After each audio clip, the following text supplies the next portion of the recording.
Anti-pipeline protesters are fanned out across the province at this hour. Sit-ins or rallies are underway in more than 60 communities over plans to build Enbridge's Northern Gateway pipeline and expand Kinder Morgan's pipeline.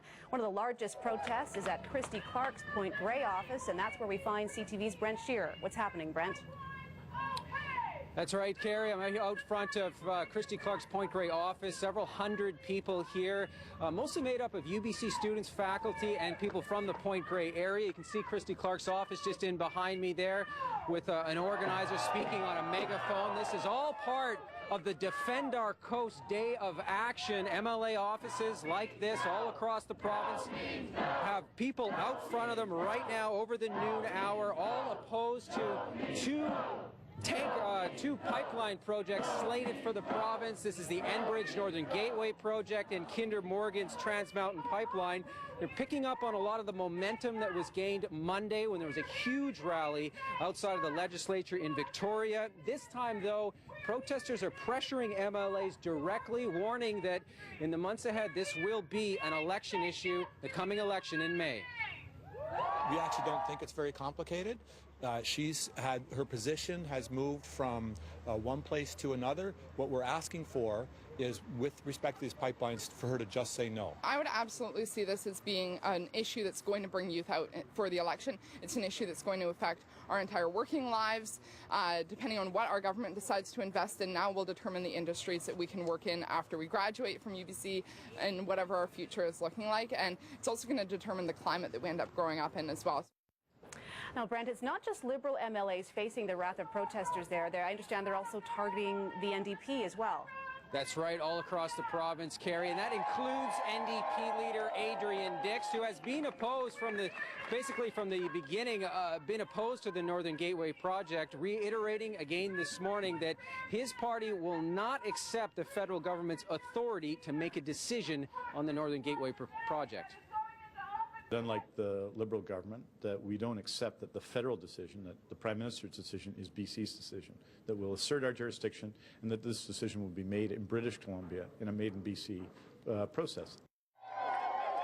And a lot of the UBC students I've talked to today so far, Carrie, tell me this isn't the end of it for them and protesting outside Christy Clark's office. They say they're going to continue throughout the winter, coming back until they get an answer from the Premier about her stance about the Northern Gateway project. Carrie? All right, CTV's Brent Shearer reporting live from the protest at Christy Clark's office this hour. Thanks for that, Brent. And with more on these protests, we're joined in studio by the province's Environment Minister, Terry Lake. Thanks for coming in. You're very welcome. Appreciate it. You just sat down. So I don't know if you had a chance to hear what Adrian Dix had just said, but I'd like you to respond.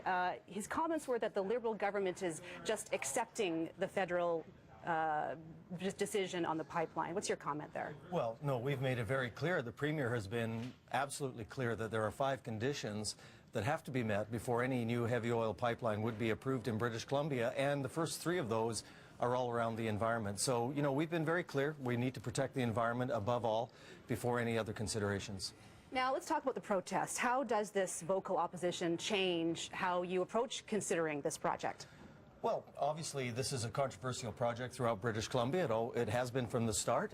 So seeing people display their emotions about it is not surprising. That's why we've taken a very firm stand in terms of the 5 conditions and why we're so engaged in the environmental assessment process as interveners representing the interests of British Columbians. What are the province's concerns? Well, so far, as we have cross-examined Northern Gateway, we have been concerned about the lack of detail in terms of their spill response capacity, their leak detection systems, the level of engineering that's been done around a difficult piece of terrain. So we're asking those hard questions, and that's what the process is all about, and that's why we've done so much work researching the project, asking the tough questions. Jeff Plant is leading our legal team, and I think we're asking the questions British Columbians need to know the answers to. You mentioned those 5 conditions, the 3 environmental conditions, 1 to satisfy First Nations, and the financial incentive, if you will. There has been a criticism that, because none of these conditions will be met anytime soon, obviously, certainly not before the next election, that voters won't really know where the Liberal government stands on the pipeline leading into the election. What are your thoughts there?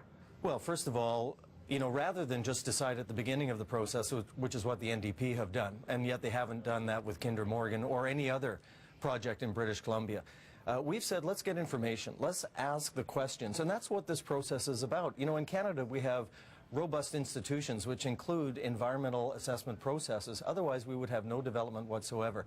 We're using that process to protect the interests of the environment and the interests of British Columbians. So we will be informed by that. We'll look at the answers to our questions, the information that comes from other interveners, and then we will formulate all that together before we, you know, land on a final position in terms of whether this project can meet those 5 conditions. So the protesters are concerned about the Enbridge pipeline and the Kinder Morgan projects. What are some of the other potential problems that are of concern to the Environment Ministry right now? Well, certainly we're all in favor of development, as we say, but it has to be done in a way that makes sense. I have 3 children. You know, people in our cabinet have kids and grandkids. We want to make sure that as we develop resources in BC, we do it in a way that's sustainable, because we know very well that we want to leave this beautiful province to our children and have opportunities for them as well. So my goal is to have an environmental assessment process here in BC that the rest of the world can use as a model. I think that is what British Columbians want, and something that they can be proud of. All right. Environment Minister Terry Lake, thanks for joining us in studio. I appreciate you coming in.